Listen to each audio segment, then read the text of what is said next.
I'm Dr. Blanche Grube, and I'd like to take a few minutes and explain to you why I'm so passionate about biological dentistry. I have to get a little historical. The story started in 1992. In 1992, I had a patient who came to me and asked me if I thought her fillings were making her sick. Now, my answer to her was pretty much what I've always said to other people was, well, we've been doing fillings for 150 years.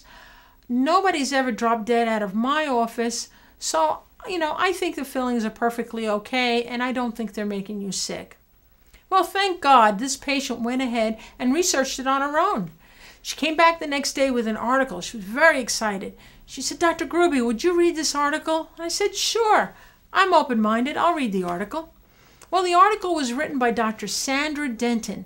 She was a medical physician that was working for Dr. Hal Huggins in Colorado Springs at the time. The article was all about mercury toxicity. It talked about how mercury affects your mental capacity. It talked about how mercury affects your digestive system. It talked about how mercury affected your mood, how mercury affected every organ system in the body. What was fascinating was that there wasn't a single article written by a dentist. I took that article and I ran to the library here in Scranton, and I gave it to the librarian at Mercy Hospital. As you can tell from my accent, I'm a New Yorker, so I wasn't going to have anybody pull the wool over my eyes. So I took it to the librarian and I asked her, hey, could you check this out and see if these are real journals or are they bogus? The Journal of Ionizing Chemistry. Never heard of it. I don't read that. It's not on my coffee table. Let me know if it's real. Okay, she said, sure, I'll do that for you, doctor. The next day, she calls me up and she says, Dr. Grube, I have your articles for you.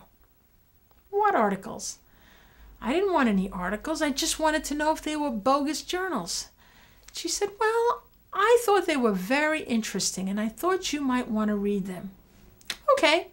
So I went down to the library again, picked up a stack of articles like this, and started reading. I was blown away. There were articles written by biochemists, by microbiologists, by physiologists, by psychiatrists, by every kind of specialty you can imagine. Again, not a single article written by a dentist. At the bottom of the article, it did say you could contact Dr. Hal Huggins if you wanted to learn more about mercury toxicity. So I did that. Called up Dr. Hal Huggins and I said, hey, I want to learn about mercury toxicity. And the person on the other end said, fine, you're a dentist? I sure am. Proud of it. Well, good. You have to come out to Colorado. What? I'm not coming out to Colorado. Listen, I have 3 children, 2 cats, a husband, and a dental practice. I'm not coming out to Colorado. Why don't you just send me a book about it? That's how naive I was. I really thought that you could just read a book and you would know all that you needed to know about mercury toxicity. Well, there was a book, but it didn't teach me everything I needed to know, but it did teach me a lot. The name of that book was It's All in Your Head by Dr. Hal Huggins. I highly recommend everybody read that book. Well, to make a long story short, I wound up going out to Colorado. When I got there was a classroom of about 100 dentists, and the first thing they did was sit me in a chair, slap a tourniquet on my arm, and take 2 vials of blood. I thought that was very strange. I'd never been to a course where they asked for blood first. Kind of thought maybe it could be a cult. I didn't know. I wasn't sure. Well, I cooperated. I went ahead and gave them the blood. And then Dr. Huggins proceeded to talk about mercury toxicity and how mercury affects the body in so many ways.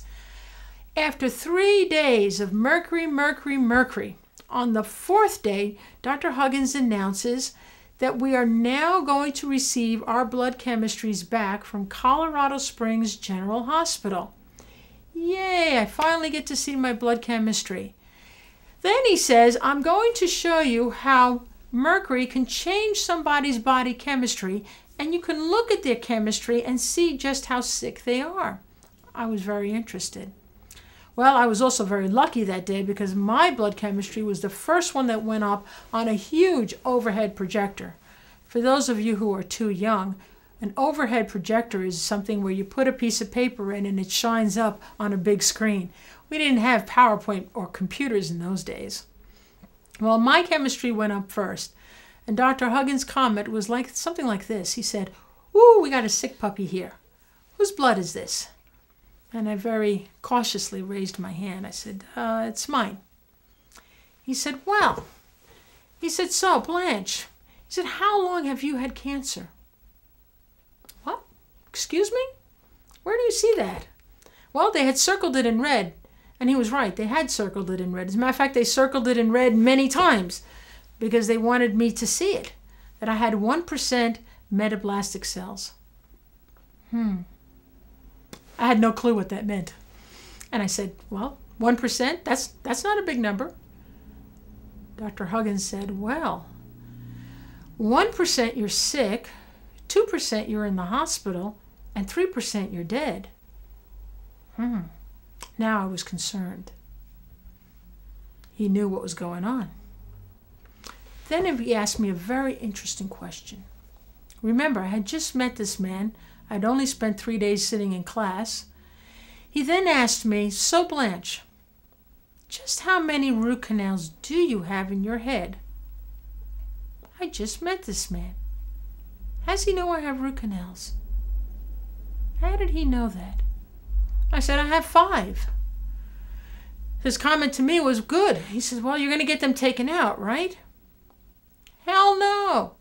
I'm still a New Yorker. "Hell no. What are you, nuts? Why would I get my teeth taken out? I'm very proud of the fact that I'm a dentist. I'm proud of the fact that I have 32 teeth. And you know what? I plan on going to my grave with 32 teeth." And he looked at me straight in the eye and said, "That's exactly what you're doing." I wasn't sure. Thought maybe I'd been insulted. I wasn't sure.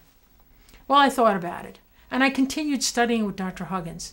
And it did take me probably 3 months before I was emotionally prepared to take out my teeth. It was either keep the teeth and die of leukemia, or take out the teeth and take a chance and live a longer, happier life. Well, I took the chance and I decided to get my teeth taken out and my 18 mercury fillings. When I did that in January of 1993, my brain fog disappeared overnight. My leukemia took a lot longer, 3.5 weeks. That is a lot longer. That's more than 21 times longer. But I was very happy.